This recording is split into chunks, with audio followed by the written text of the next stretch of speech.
Les premières interventions de Madame Françoise Grosset, en nom du groupe du Parti populaire européen. Vous avez la parole, Madame.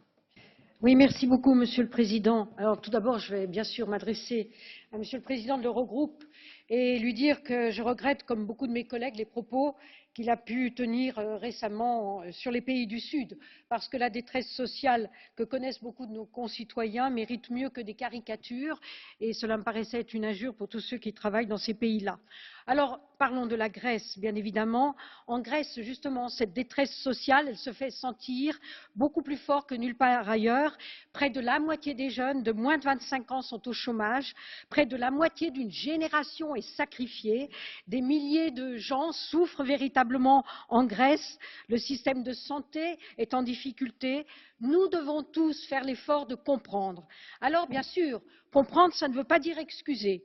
Et Monsieur le Commissaire l'a bien dit, il ne faut pas avoir de complaisance.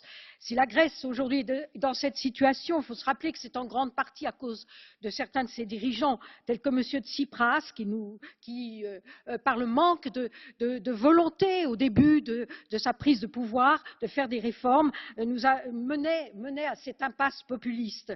Et aujourd'hui, on constate enfin il y a un engagement sur des réformes, la situation s'améliore tout doucement et il faut aujourd'hui que nous arrivions à une amélioration durable et nous espérons bien sûr que la deuxième tranche d'aide puisse être débloquée avant l'été.